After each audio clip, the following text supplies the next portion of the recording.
Helo a chroeso I ail recordiad safon uwch hanes.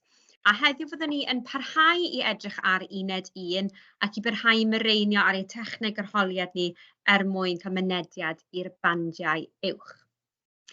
Felly, beth sy'n wneud y traethawd effeithiol? Felly, wrth gwrs, mae angen cyflwyniad clir. Mae cybac yn dweithio ni trwy'r amser. Maen nhw eisiau gweld chi yn mynegu barn neu ateb y cwestiwn yn y cyflwyniad. Achos maen nhw'n gofyn am un casgliad a un cyflwyniad cryno a unedig. Felly, os mae'r cyflwyniad yn wahanol i'r casgliad, dyw e ddim yn un ateb cyflawn. Felly, y peth mwyaf pwysig fan hyn ydy sicrhau eich bod chi'n ateb y cwestiwn. Ac wrth gwrs mae angen cyd-destun hanesyddol. Angen dangos i'r arholwr, fi'n deall beth oedd yn digwydd fan hyn. Fi'n deall pam oedd y ddeddf yma wedi pasio. Fi'n deall pam o'n nhw wedi datgan y rhyfel yma, neu pam oedd y polisi yma wedi pasio. Mae bach o gig ar yr asgwrn fel petai. Angen dangos i'r arholwr, fi wir yn deall y cyfnod yma. Fi'n deall bod hanes ddim yn gweithio fel digwyddiadau ar wahân. Maen nhw'n gyfres o ddigwyddiadau sy'n arwain I fyny at ddigwyddiad mawr. Yna bys ni'n argymell I chi fynd ymlaen I sôn am y mater dan sylw. Nawr cofiwch mae'r cwestiwn ddim yn mynd I gofyn I chi beth oedd y newid mwyaf I polisi tramor yr Unol Daleithiau'r America er enghraifft. Mae'n mynd I ddweud ai Pearl Harbor cafodd yr effaith mwyaf ar y polisi tramor. So mae rhaid I chi ddangos bod chi'n deall y cwestiwn. Dy'r cwestiwn ddim yn un agored, mae'n un sy'n â ffocws ar mater dan sylw sy'n talu'r ffocws. Felly mater dan sylw, trafod y mater dan sylw yng nghyd-destun y cysyniad allweddol. Bydd gyda chi ryw fath o syniad beth ydy'r cyd-destun y cysyniad allweddol o'ch meini prawf llwyddiant chi a o'r manyleb. Felly gofynnwch chi'ch athrawon, os ych chi'n sôn am polisi tramor yr UD er enghraifft, newid bydd y prif beth neu y dylanwad mwyaf. Os ych chi yn sôn am Americanwyr Africanaidd er enghraifft, falle bydden nhw'n sôn y dylanwad mwyaf neu newid mwyaf I fywydau. Os ych chi'n sôn am bolisïau fel arfer, os mae'r polisi yna'n chwyldroadol neu'n arwyddocaol. Felly fydd gyda'ch athrawon chi ryw fath o syniad pa cysyniad allweddol sy'n codi gyda pa fath o mater dan sylw. Yna mae disgwyl I chi fy mlaen I sôn am y ffactorau eraill. Nawr, mae'n dibynnu I ba band chi'n chwilio chi'n gobeithio cyrraedd, ond mae eisiau meddwl am tua 3 neu 4 ffactor eraill a pwyso a mesur y ffactorau hynny yn erbyn y mater dan sylw. Mae hynny'n bwysig iawn. Os ni'n sôn am Pearl Harbor enghraifft, fi ddim eisiau gweld Pearl Harbor yn y mater dan sylw a wedyn bod chi'n anwybyddu Pearl Harbor yn llwyr a ond yn sôn amdano fe yn y casgliad. Mae'n bwysig iawn I sicrhau bod chi'n pwyso mesur yn erbyn y mater dan sylw. Ond yng nghyd-destun y cysyniad allweddol. Felly mae yna her gyda chi fan hyn bendant. Angen I chi fod yn argyhoeddiadol. Ni eisiau gwybod, ni eisiau gweld eich ateb chi neu eich safbwynt chi yn treiddio trwy gydol. A sicrhewch da chi bod chi yn cyd-fynd gyda gweddill y cwestiwn. Pidwch chi'n newid eich meddwl yn y casgliad meddwl, o, fi newydd ystyried nawr, ta falle ddim Pearl Harbor oedd yr ateb cywir, a fi'n mynd I newid I sôn am yr ymgyrch fi ddwbl. Iawn, dyw hwnna ddim yn rhoi ateb cyflawn I ni, ac felly bydd yn rhwystro eich mynediad chi at y bandiau uwch. Felly, ymlaen at cwbl o syniadau sydd gen I, dyma beth ni'n defnyddio yn y dosbarth, sut I adalw'r wybodaeth yn effeithiol. Nawr, yr temtasiwn gan disgyblion y chweched ydy mynd ati map meddwl, adolygu map meddwl gret. A mae hynny yn gret I ddysgu gwybodaeth a cynnwys hanesyddol, ond mae swmp y marciau yn y traethawd yma yn gofyn I chi I werthuso. Okay? So mae angen I chi sicrhau wrth I chi fynd ati I wneud y gwaith adolygu, I wneud y mapiau meddwl neu'r grydiau tebyg I hyn, bod yna ffocws ar y dylanwad, yr canlyniad hir dymor, tymor byr ac yn y blaen. So enghraifft rili da I chi fan hyn, os chi ddim yn astudio uned canrif yr Americanwyr, fellwch chi wneud hwn mewn unrhyw ffordd, llwch chi wneud brenhinoedd, allwch chi wneud arweinwyr be bynnag. Okay? So fan hyn fi wedi rhoi'r adlywyddion I lawr un ochr. Cyfnod hanesyddol, mae hwn jyst yn adolygu hyn ffasiwn, yn dydy. Mae eisiau chi wybod pryd dath yr adlywyddion yma I fod yn arweinwyr a pam. Achos weithiau mae cybac yn gallu bod ychydig yn fwy yn heriol o ran y cwestiynau a yn hytrach na roi yn ystod cyfnod Roosevelt neu yn ystod cyfnod Truman, maen nhw'n rhoi'r dyddiadau, mae disgwyl i chi wedyn i wybod, oedd Roosevelt yn adlywyd yn ystod y cyfnod yna, oedd Truman, fi'n gwybod oedd Eisenhower ddim eto yn adlywyd, so fi'n methu trafod i. So mae adnabod y cyfnodau hanesyddol yn eitha pwysig fan hyn. Ni wastad yn licio gwneud pethau'n weledol, mae rhoi llun o'r pobl yma yn helpu chi adolygu yn aml iawn, achos maen nhw'n mynd o fod jyst yn enw neu'n air bron iawn i fod yn berson, a mae hwnna wedyn, chi'n hytrach na dysgu rhywbeth, chi'n deall rhywbeth, mae hwnna wir yn helpu eich dealltwriaeth chi, a wedyn fan hyn chi'n meddwl, be wnaethon nhw dros yr Americanwyr Affricanaidd? Okay? Beth oedd eu rôl penodol nhw dros yr Americanwyr Affricanaidd? Okay? So, Woodrow Wilson yn enghraifft, allwch chi sôn beth oedd eu rôl dros yr Americanwyr Affricanaidd, allwch chi sôn beth nath beth nath o ran hawliau yr Americanwyr Affricanaidd, a wedyn y cael ymhellach ydy pa mor ddylanwadol. Beth oedd effaith hyn ar fywyd bob dydd Americanwyr Affricanaidd? Achos yn y bôn, gyda canrif yr Americanwyr, dyna ydy'r cwestiwn, sut nath eu bywyd nhw newid? Okay? A nath eu bywyd nhw newid? Okay? A mae hynny'n iawn yn bwysig iawn i cofio. Okay? Yn yr un modd Roosevelt ac yn y blaen ac yn y blaen. Nawr i ddechrau, gallwch chi wneud hwn gyda'ch unedau chi. Llyfr agored, gret, beth nath nhw. Ond wrth i chi agosau tuag at yr arholiad, mae angen i chi geisio wneud hwn heb dibynnu'n ormodol ar y ffeiliau, achos wrth gwrs yn yr arholiad, does dim gyda chi y ffeiliau, does dim gyda chi yr echnodiadau chi, helpu chi. Ond mae hwn yn wahanol iawn i map meddwl, achos yn hytrach na dweud be nath Wilson yn ystod y cyfnod, mae gyda chi'r golofn ychwanegol yna yn sôn am pa mor ddylanwadol, a dyna sy'n cadw'r cyd-destun y cwestiwn. Dyna ydy'r ffocws fan hyn. So meddyliwch, os na bod chi'n astudio canrif Americanwyr, does dim ots, meddyliwch, pa fath o dasgau gallwch chi wneud yn y cyd-destun yma? Pa fath o beth gallwch chi wneud i gyd fynd gyda y fath hyn o adolygu? Okay? A mae'r fath hyn o adolygu yn effeithlon iawn o gymharu a mapio meddwl neu jyst sgwennu nodiadau, achos chi yn arwain a rhoi ffocws i'ch adolygu chi at lle mae'r marciau neu traethawd, a dyna beth chi angen yn y bôn. Dyw hwnna ddim i feddwl o gwybod bod ddim angen i chi i ddysgu y ffeithiau hanesyddol, beth yn union nath Truman, ond mae rhaid i chi wneud y cam ychwanegol yna o pa mor ddylanwadol, pa mor bwysig, sut nath hwn effeithio ar fywydau Americanwyr Affricanaidd. Yr ail tasg fi'n hoffi roi i fy nisgyblion ni ydy tasg tebyg i hyn. Nawr, mae hwn yn hawdd iawn i'w ailgreu. Okay. Yn gydaf chi jyst yn mynd unrhyw ffocws, unrhyw themau, Gorymdaith Washington, Selma, Booker T. Washington, Dubois, Little Rock ac yn y blaen. Allwch chi roi rhywun lawr o'r ochr, a wedyn chi'n mynd ati i grwpio nhw. Okay. So, rhoi hollol ar hap, random ar hap, Gorymdaith Washington a Selma. Okay. So, y cwestiwn cyntaf yw, pa un dath gyntaf? So, dyna eich her chi o ran gweld o chi'n adolygu. Jyst ddim falle rhaid i chi wybod yn union, ond yn amlwg mae'r ddau yma yn y 60au. So, fe fysa fe'n ffôl iawn falle os ych chi'n trafod y dau beth i falle awgrymu bod falle Selma wedi dod cyn Washington, achos wrth gwrs oedd Gorymdaith Washington yn gofyn am hawliau am ddeddf hawliau sifil, a Selma ar ôl y deddf hawliau sifil ac felly yn gofyn am hawliau pleidleisio mwyn sicrhau bod dal gyda yr Americanwyr Affricanaidd yr hawl i bleidleisio. Ac felly mae jyst yn sicrhau bod chi yn gwybod hynny. So, beth yw os yn gofyn i disgyblion fi wneud ydy dyfalu, beth chi'n meddwl, beth yw'r gut yna yn wneud i chi feddwl. Gorymdaith Washington, wedi chi'n gwirio fe, yna chi'n meddwl am cysylltiad rhwng y ddau.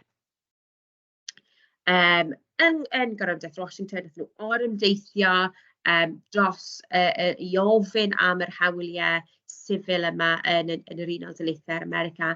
Maen nhw'n debyg achos maen nhw'n orymdeithiau. Allwch chi ddweud falle bod Gorymdaith Washington yn un fwy ffurfiol. Oedd yna ddau orymdaith yn Selma. Oedd yr un cyntaf wedi methu pan wnaethon nhw groesi pont St Edmund Peters, neu St Edmund Peters. A wedyn yn amlwg ydyn nhw ail orymdaith lle oedd lot fwy o bobl blaenllaw wedi ymuno ar orymdaith hynny. Pa'n sy'n mwy arwyddocaol? Eto, does dim ateb cywir fan hyn, dim ond bod chi'n gallu cyfiawnhau eich ateb chi.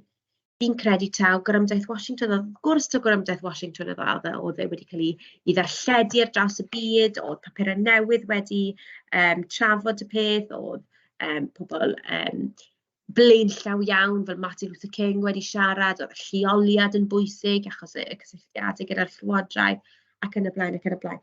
Neu allwch chi ddadlau yn hawdd iawn na Selma, bendant Selma. Oedd Selma mor arwyddocaol, a eto crylondeb yr heddlu gwyn tuag at yr protestwyr, eto oedd hyn wedi cael ei darlledu ar draws y byd, oedd yna clipiau fideo o pobl hŷn yn cael ei arteithio gan yr heddlu, cŵn yn cael ei ymosod ar y protestwyr, ac yn y blaen, ac yn y blaen. Eto does dim ateb cywir, ond i bai bod chi'n gallu cyfiawnhau eich ateb.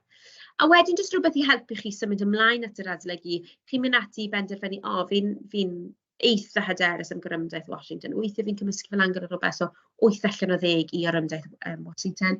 Selma, 100%. Gwybod yn iawn beth gwyddoedd yn Selma, wedi astudio Selma, yn hyderus iawn. Dyw hwnna ddim yn rhywbeth fi'n gorfod ail ymweld gyda. A wedyn, ar ôl i chi lenwi hwn yn ei gyfanrwydd, chi fynd nôl a gwael, wel, Gyrymdaith Washington, Booker T. Washington, fi wedi rhoi sgôr eitha isel o ran fy nealltwriaeth i o'r rheina, a'i nôl i adolygu rheina gyntaf.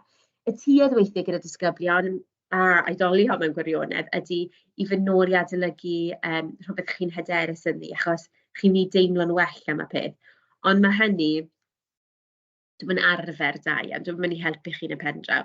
Does dim pwynt i chi i adolygu a ail ymweld â Selma os ych chi llwyr yn teimlo bod chi'n rili deall y cyfnod, neu deall y digwyddiad. Eto sy'n mynd ymlaen, Booker T. Washington y dwa, y pobl blaenllaw iawn ar ddechrau'r uned, pa'n chi'n edrych mwyaf arwyddocaol. Eto dim ond bod chi'n gallu cyfiawnhau eich ateb, does dim ateb cywir ac anghywir, a mae hynny'n iawn yn y traethawd hefyd. Wedyn eich dealltwriaeth chi, fi wedi cymharu Little Rock a Linda Brown ac yn y blaen. Mae'r fath hyn o adnodd yn hawdd iawn i ailgreu adre, a gallwch chi eto, i gychwyn, gallwch chi ddibynnu fwy ar yr uned, ac wedyn wrth i ni symud ymlaen, fe allwch chi falle ailgreu hwn a falle gobeithio peidio dibynnu ar yr uned. So dyma enghreifftiau o atebion fy nisgyblion ni o llynedd. So maen nhw wedi gweud, maen nhw wedi sôn taw Selma oedd y mwyaf arwyddocaol, achos oedd yn dangos i weddill America, erchyllderau'r sefyllfa, hyd yn oed ers i'r deddf hawliau sifil cael ei basio. Yn ogystal â trais yr heddlu'n gyrfodi, oedd hwnna wedi cryn dipyn o sioc i bobl ar draws y byd yn do. Dangos dynewydrwydd, pobl hŷn oedd yn cael ei arteithio, pa mor ethafol oedd ymateb yr heddlu. Greu. Okay? So dyma'r fath o beth ych chi'n anelu at mwyn y cwblhau. Allwch chi adolygu hyn a wedyn argraffu neu creu taflen gwag ar eich cyfer chi. Yn ôl at y bandiau nawr, mae hwn yn adnodd da iawn i chi ddefnyddio os ych chi'n eich chau hi'n anodd i ddeall y bandiau. Nawr fi'n siŵr bod eich athrawon chi wedi rhannu'r bandiau gyda chi. Ond weithiau maen nhw braidd yn hirwyntog neu'n eitha cymleth yn eiriog i'w ddeall. Felly, jyst i fod mae'n bwysig iawn bod chi yn gyfarwydd iawn gyda'r bandiau yma, bod chi wir yn deall beth yw pwrpas y bandiau yma mewn gwirionedd. Beth yw'r gwahaniaeth rhwng band 4 a band 5? Fi'n bersonol wedi rhannu band 5 mewn i 2 rhan. Mae gen i band 5 plus a gwaelod band 5. A mae hynny'n bwysig bod chi'n deall, achos chi moyn symud ymlaen, chi moyn gwella, chi moyn creu cynnydd, ond os na bod chi falle yn ymwybodol sut i gael y cynnydd yna, sut i godi, mae'n bwysig iawn i chi fod yn ymwybodol. Os dwi eisiau gwella, os dwi eisiau cael 24, 25, dyma beth yn union sydd angen i mi wneud. Mae'n bwysig bod chi yn bersonol yn ymwybodol. So os na bod gyda chi copi o'r bandiau yma, ewch draw i wefan Cybac, maen nhw'n hawdd iawn beth o'r ganfad, ond gofynnwch i'ch athrawon am gopi. Bosib iawn bod nhw hefyd wedi symleiddio yr cynllun ateb a'r bandiau i chi. Felly, y peth pwysig, band 5 plus am fargiau da. Defnyddio gwybodaeth a ffeithiau hanesyddol cywir. Hynny yw bod chi ddim yn trafod rhywbeth sydd tu allan i'r cyfnod hanesyddol, achos yn wir, os mae'n gofyn chi sôn am y 50au a'r 60au, a falle bod chi'n sôn am y rhyfel byd cyntaf, mae'n dangos bod chi ddim gyda'r dealltwriaeth cryf yna o'r ffeithiau a gwybodaeth hanesyddol cywir. Cynnig ffeithiau, dyddiadau ac ystadegau hanesyddol cywir, eto o fewn y cyfnod amser, yn y gywir, yn berthnasol ac yn fanwl. Trafod a graddio cysyniad allweddol trwy gydol y traethawd gan ystyried goblygiadau o sawl persbectif. Dyw deddf ddim yn mynd i effeithio ar bawb. Dyw polisi ddim wastad yn mynd i effeithio ar y mwyafrif. Weithiau, yn enwedig yr Americanwyr Affricanaidd, mae ond yn effeithio ar gnywellyn bach o bobl. Ond bod chi'n gallu dangos eich dealltwriaeth o hynny, fe allwch chi wedyn mynd yn ei flaen i werthuso y gwerth. Dod i gasgled clir iawn sydd wedi'i chefnogi trwy gydol y traethau. Fi'n dweud hyn tro ar ôl tro ar ôl tro. A bod chi'n cyrraedd y casgliad, a sy'n bod y casgliad yn glir ac yn argyhoeddiadol, mae'n anodd iawn i cyfiawnhau rhoi lle i chi yn y bandiau uwch. Plethu'r cysyniad allweddol yn naturiol i bob agwedd y traethawd. Peidiwch neu ceisiwch ysgoi sôn am y cysyniad allweddol sy'n llwyddiannus, sôn am y cysyniad allweddol yn y cyflwyniad, a wedyn ar ddiwedd pob paragraff brawddeg yn gweud, mae hyn yn dangos bod yn llwyddiannus iawn oherwydd. Mae'n fecanyddol iawn, a wedyn yn y casgliad, mae'n fecanyddol iawn, a dyw e ddim wir yn ateb y cwestiwn achos chi yn mynd nôl ymlaen o'r naratif brawddeg o cysyniad allweddol. Naratif, swmp y naratif, brawddeg. Ydy mae hynny'n iawn, ond i gael mynediad i'r bandiau uwch, chi'n edrych ar plethu'r syniad yna o gysyniad allweddol trwy gydol y traethawd.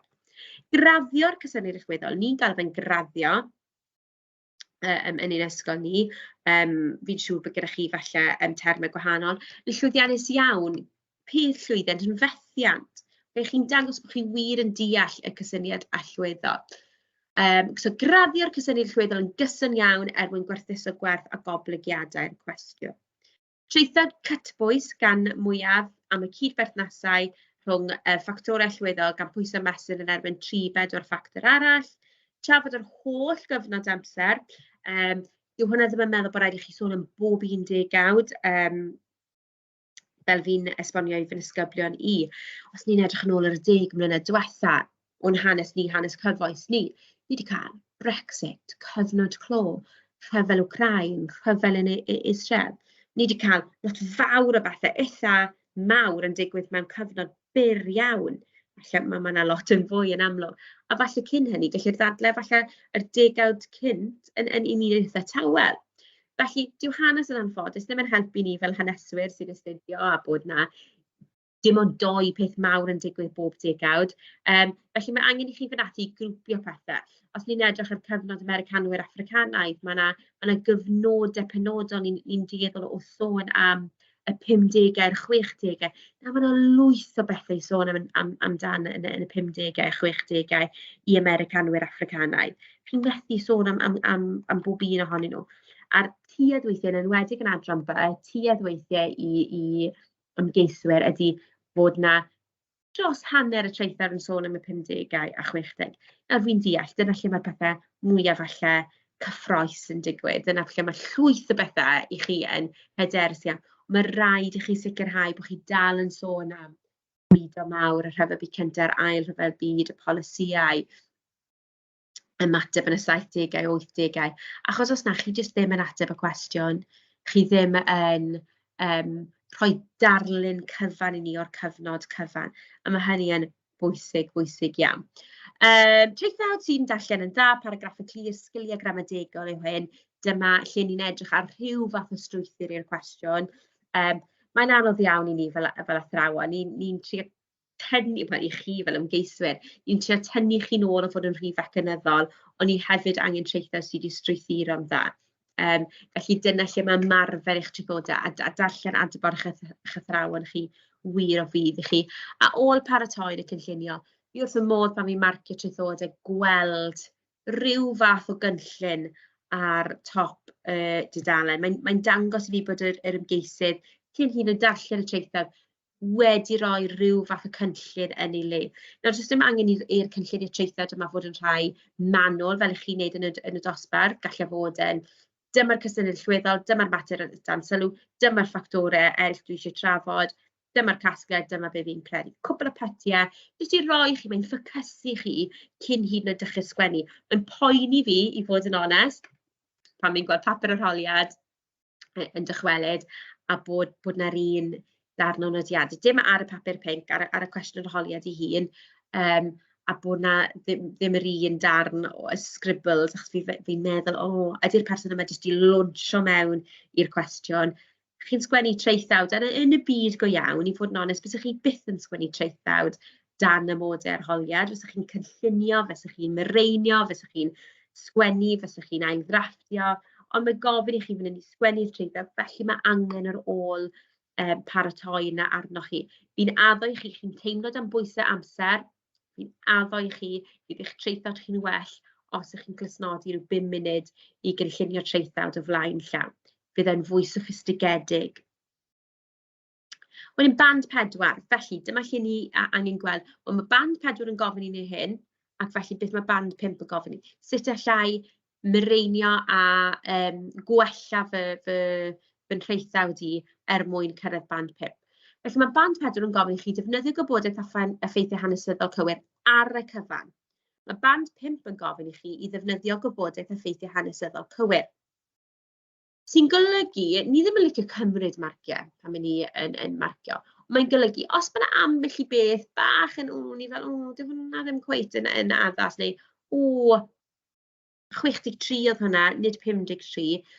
Dyma lle mae'n rhoi sgôp i roi chi mewn band 4, ond falle yn eich atal chi a cyrraedd band 5. Okay? Ar y cyfan, mae'n rhoi bach, falle 1 neu 2 man ychydig ddim cweit yn gywir. Mae'n cynnig nifer o ffeithiau dyddiadau ystadegau hanesyddol, band 5, cynnig ffeithiau dyddiadau hanesyddol ac hanesyddol cywir. Eto, dyna ydy'r gwahaniaeth fyna.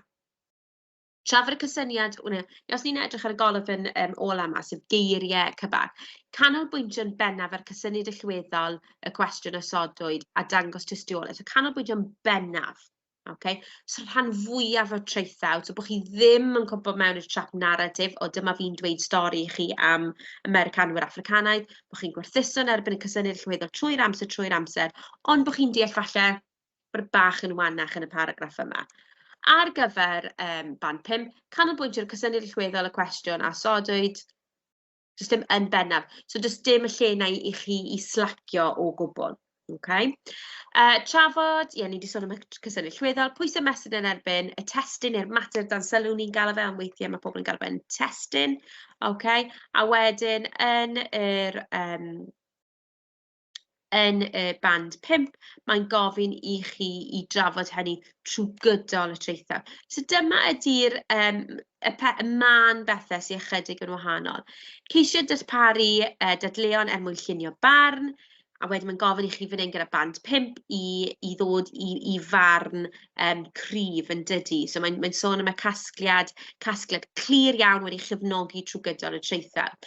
Cadw fewn cyfnod amser y cwestiwn yn un amlwg, a ysgrifennu traethawd clir sy'n dangos iaith strwythur y sillafu at ylnodi y gramadeg priodol. O ran codi hwnna i band 5, mae angen traethawd sy'n darllen yn dda, paragraffu clir a'r geirfa allweddol wedi sillafu yn gywir. So does dim lot o le i gamgymeriadau os ych chi yn bwriadu cyrraedd cam 5. Okay? A mae'n gweud fod ni'n cyfathrebu'n glir gan ddefnyddio iaith a strwythur priodol. Okay? So mae rhoi ateb y fynegir yn glir sy'n dangos iaith strwythur y sillafu at ylnodi priodol. So mae chydig o le i slacio, yn amlwg, dyn ni ddim eisiau chi slacio, ond dyna di'r gwir gwahaniaeth rhwng band 4 a 5. Reit, casgliad i chi fan hyn. Ai Eisenhower oedd yr arlywydd mwyaf arwyddocaol yn arwain y polisi tramor rhwng 1890 a 1990. Nawr, mae hwn yn gwestiwn adran B, achos chi'n edrych ar y cyfnod cyfan. Okay, so mae'n gofyn, ai Eisenhower oedd yr arlywydd mwyaf arwyddocaol yn arwain y polisi tramor? Dyw e ddim yn gofyn i chi pwy oedd yr arlywydd oedd yn mwyaf arwyddocaol wrth arwain y polisi tramor. Mae'n gweud Eisenhower, neu Ife Eisenhower oedd yr arlywydd. Mae hynny'n bwysig iawn i chi gofio hynny. Okay? So ni'n mynd i weld fan hyn o'r casgliad, ydyn ni'n gwybod beth yw safbwynt y disgybl yma. Nawr, nid fy ateb i yw hwn, mae hwnna'n ateb gan ddisgybl go iawn, felly cawn weld. I grynhoi, mae'n amlwg nad Eisenhower oedd wedi bod yn arwydd y cael wrth arwain polisi tramor yr UDA yn bennaf, oherwydd diffyg pragmatism ganddo. So, ni ddim rili moyn gweld geiriau Saesneg, so dyma pan fi wedi rhoi hwn fel enghraifft i chi. Bys ni'n dadle bod hwn ddim, bod hwn ddim yn berffaith, ac felly bys yn anodd yn amlwg, mae yna lot o bethau best fit ydy yr bandiau, ond bys hwn yn rhyw fath o yn faner goch yn red flag i fi fan hyn. Nid oedd yn ddiplomaddol amlwg, a nid oedd chwaith wedi gweithredu llawer ar athrawiaeth i rhagflaenu i gymharu a'i arlywyddion olynol. Yn hytrach dangosodd Reagan y grym Americanaidd hyn trwy weithredu'n gryf yn economaidd a gweithio ar gelyn mwyn cadw dan rheolau. I ategu, chwaraeodd rôl enfawr mewn gweithredu ar athrawedd Truman, hyd yn oed degawdau'n hwyrach, gan ddangos yn arwydd y cael yn arwain ar bolisi tramor 40 mlynedd wedyn. Okay. Nawr, yn amlwg mae yna man bethau o ran gramadeg ac yn y blaen, ond fi'n gwybod yn iawn trwy ddarllen hwn, dyw e ddim yn cytuno gyda'r cwestiwn, a ni'n gobeithio bod hyn yn amlwg trwy gydol y traethawd, ond ni'n gwybod yn glir dyw e ddim yn cytuno gyda'r cwestiwn, a mae hynny'n wych. Okay? Mae does ddim gyda fi unrhyw amheuaeth fan hyn beth ydy safbwynt y disgybl. Mae'n ceisio mynd ati i gyfiawnhau'r ateb, a mae'n glir iawn. Felly mae wedi dod i gasgliad cry. Yn amlwg ni'n goffi roi hwn yn cyd-destun y cwestiwn, so allai ddim dweud chi bendad ban 5 ydy'r disgybl yma. Ond o ran y casgliad ei hun, mae hwn yn gasgliad cryf iawn. Yr un cwestiwn. Ai Eisenhower oedd yr arlywydd mwyaf fawr oedd y cael wrth arwain polisi tramor yn ystod y rhyfel oer. So bach o wahaniaeth, falle cwestiwn adran A yw hwn, achos mae'r cyfnod yn llai, ni ond yn sôn am diwedd yr ail rhyfel byd ymlaen at 90au. Buaswn ni'n dadlau mae polisi tramor Nixon oedd y polisi mwyaf arwydd y cael yn ystod y rhyfel oer, oherwydd bwriad y polisïau oedd i ddod yr rhyfel i ben.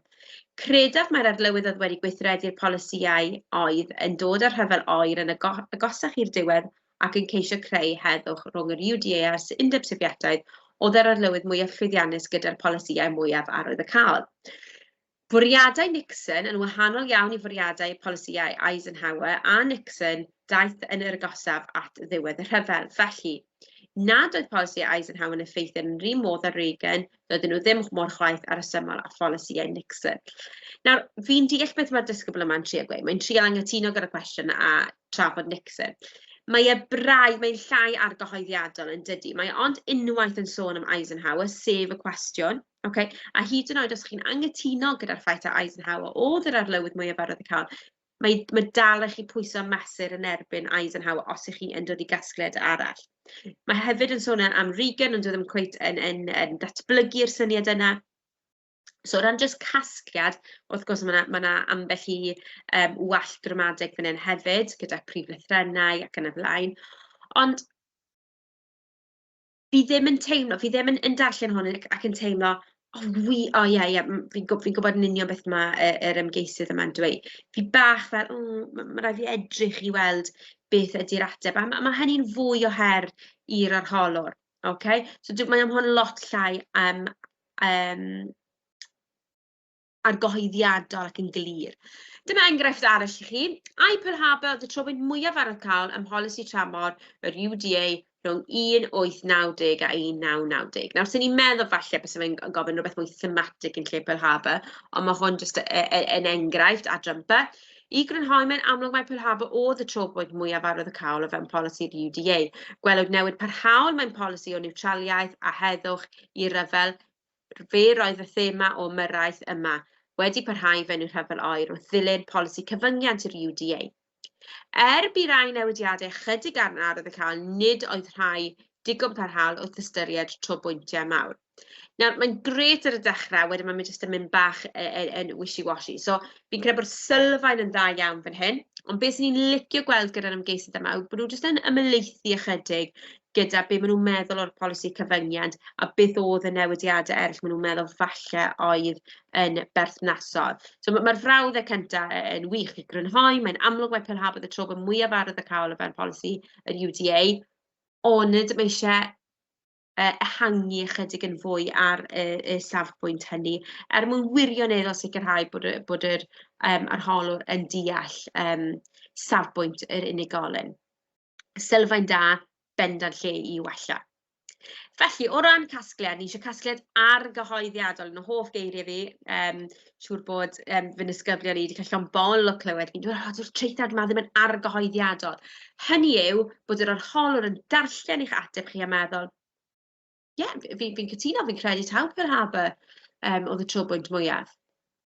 Fi'n credu fi mae wedi sôn am felly beth arall, ond mae'n glir iawn taw parhaodd oedd y trobwynt mwyaf arwydd y cael, a mae'r ymgeisydd yma wedi llwyddo berswadio fi, dyna di'r ffaith, dyna di'r achos. Gret, argyhoeddiadol. So, bod chi ddim yn eistedd ar y ffens, bod chi ddim debyg i'r casgliad yma, oedd Nixon, ond hefyd oedd Eisenhower bach a Reagan ychydig, bod chi wir yn gadael, bod fi'n gadael bod ni gorffen marcio'r treithau, ni'n darllen y treithau a meddwl, falle bod yr ymgeisydd yma'n gywir, falle taw parhaodd maen nhw wedi llwyddo berswadio fi. Mae'n ffordd fwy soffistigedig na iaith berswad, tygau ac yn y blaen a blwyddyn 9. Mae'n ffordd lot yn fwy soffistigedig a academaidd, ond bod nhw'n llwyddo i berswadio fi. I grynhoi, a mae mor bwysig cyrraedd y casgliad. Bys ni'n dadlau bod yn fwy pwysig i gyrraedd y casgliad na bys ni'n aberthu ffactor arall mwyn cyrraedd y casgliad. Achos mae angen ateb cyflawn arnoch chi. A os na bod chi yn cyrraedd y casgliad, mae'n anodd iawn i ddadlau bod gyda chi ateb cyflawn. Felly mae cyrraedd y casgliad mor bwysig. A dyna pam amseru'n bwysig. Nawr yn amlwg yn yr arholiad fyddwch chi'n cadw llygad ar yr amser, ond y ffordd orau o wella eich amseru ydy ymarfer. A mae'n feichus, a mae'n hir, achos mae chi sgwennu trithodau, ond alla i ddim dweud Dafydd o Aberystwyth, mae rhaid ti sgwennu 4 tudalen, achos chi sy'n gwybod, mae'n rhaid disgyblion yn sgwennu'n gyflym, mae rhaid disgyblion yn llwyddo sgwennu'n fwy cryno, ac felly yn sgwennu llai, ond mae popeth dal yno sydd angen maint llai o ysgrifen, felly mae angen i chi wybod be chi'n gallu wneud o fewn eich gallu chi. Falle bod Jack o Drenewydd yn gallu sgwennu 6 tudalen cryno a soffistigedig, ond mae lawysgrifen yn enfawr, falle bod Betsan o Abertawe, ond yn gallu sgwennu 3 tudalen. Dyna'r oll maen nhw'n gallu wneud o fewn yr amser, ac felly maen nhw yn gallu sôn am 1 neu 2 ffactor arall mwyn cyrraedd y casgliad. Ymarfer sy'n gallu rhoi hwnna i chi. So ni'n annog chi, fel rhywun sydd wedi marcio sawl treithau dros y blynyddoedd, ewch ati sicrhau bod y treithawd yn un clir. Byswn ni'n annog chi i roi bod yn glir y gwahaniaeth rhwng y paragraffau, bod chi'n gadael falle gap o frawddeg, achos wedyn wrth i chi bod gennych chi eiliadau'r diwedd y treithawd, i chi fynd drosti a just scamio i weld, reit, fi wedi sôn am y mater sylw, fi wedi sôn am 3 ffactor arall, fi wedi sôn am y casgliad, greit, felly symud ymlaen i'r nesaf. Os mae'n edrych fel un paragraff cyflawn, mae'n anodd i chi wedyn, wrth gwrs bydd yr arholwr yn gallu gweithio mas, ond mae'n anodd i chi wedyn i pryn eiliadau, os na'r munudau sydd gyda chi, ar ddiwedd y treithawd, i chi fynd ati jyst i wirio ydw fi wedi sôn casgliad, mater dan sylw, ffactor arall, casgliad, gret. So mae'n anodd i chi, so newch siŵr bod e'n amlwg iawn y gwahanol, y peidwch â is-deitlau, achos hwnna ddim yn dreithawd ac yn ateb gyflawn, ond mae jyst falle'n darllen bach yn haws i chi, a bod chi'n gallu cael cyfle na i wirio popeth reit ar y diwedd. A newch yn siŵr, fi'n gwybod, fi wedi sôn am hwn o'r blaen, newch yn siŵr bod y cyflwyniad yn cyd-fynd gyda'r casgliad. Peidiwch dweud yn y cyflwyniad, wir yn meddwl Pearl Harbor oedd yr digwyddiad mwyaf ar y cael, a wedyn dweud yn y casgliad, a ni wedi darllen degau o draethodau fel hyn.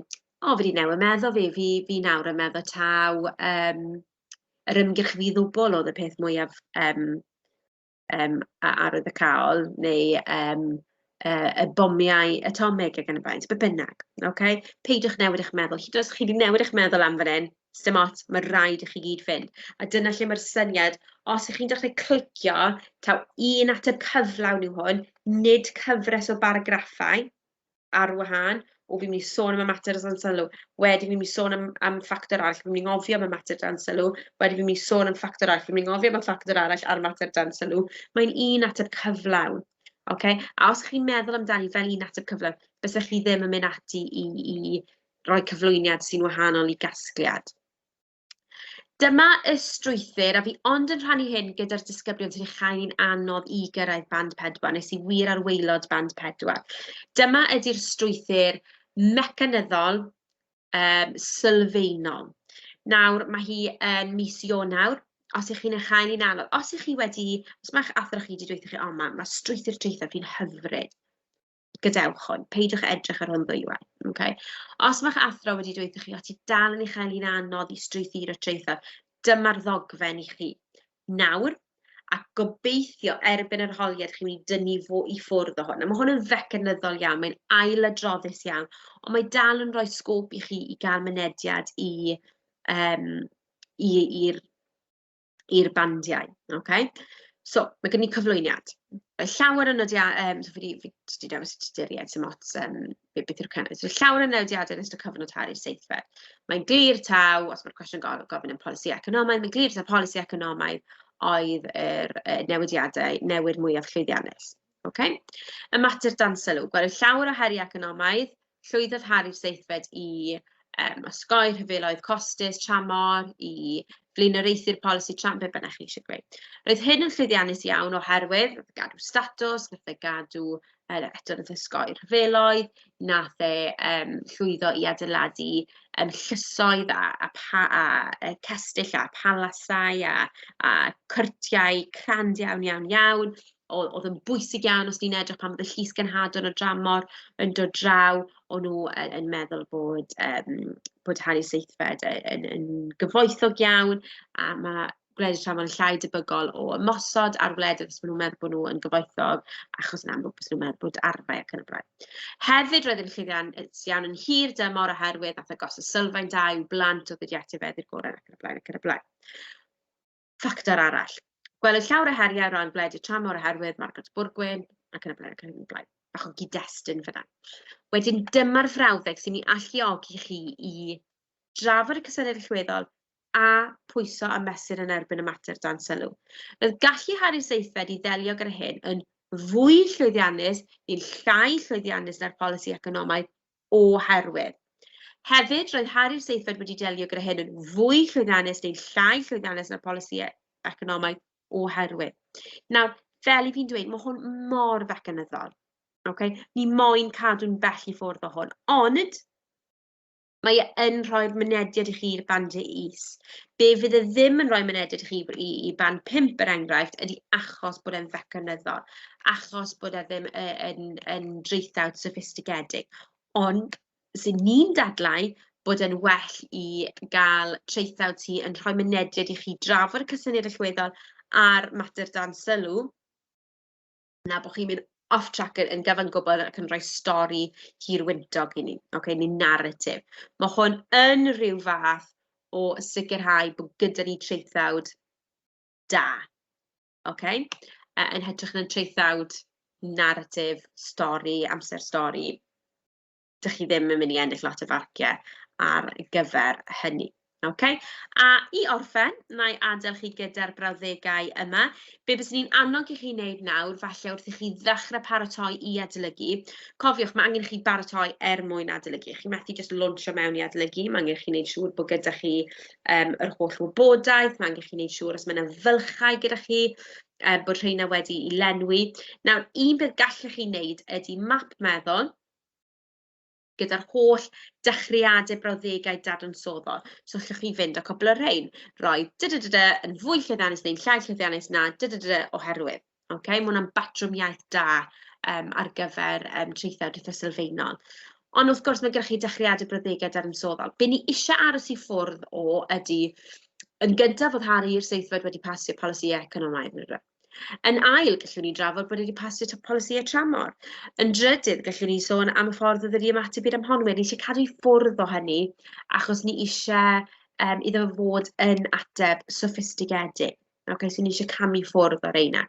Mae'r fath hyn o frawddegau yn mynd i fod o fydd i chi, am fi'n siŵr bod gyda chi lot fwy o frawddegau. So be bys ni'n annog i chi wneud ydy creu rhywbeth o map meddwl neu Google Slides, be bynnag, a bod bob tro chi'n meddwl, o, mae'na ddechreuadau i brawddeg dadansoddol. Sgwennu fel awr. So bod gyda chi'r adnodd yma o frawddegau dadansoddol. So yn hytrach na, roedd Harry'r seithfed wedi delio gyda'r ymhonwyr yn dda achos nath e ddim cosbi pob un ohonynt yn llym. I newid hwnna, roedd yn llwyddiannus iawn oherwydd, neu roedd yn bwysig iawn oherwydd, yn hir dymor oedd yn benderfyniad doeth iawn i beidio cosbi. Mae hwnna yn frawddeg dadansoddol. Ac felly fe allwch chi fynd ati i ddadle bod chi'n dadansoddi ac yn gwerthuso yn hytrach na roi'r naratif. Okay, so ewch ati, gewch chi ddwy'n trein wrtha i, ychwanegwch eich rai chi ati nhw, a bod gennych chi banc mewn gwirionedd o ddechreuadau brawddegau dadansoddol. Chi'n defnyddio nhw bob tro i chi yn dadansoddi ac yn ymarfer eich trethodau, ac yn y pen draw, po fwyaf ych chi'n defnyddio nhw, fwyaf naturiol fyddan nhw i chi ei ddefnyddio. Okay, felly, edrych ymlaen yn fawr iawn at drafod uned 4 gyda chi yn y sesiwn nesaf, a diolch yn fawr iawn i chi am eich gwrandawiad. Diolch.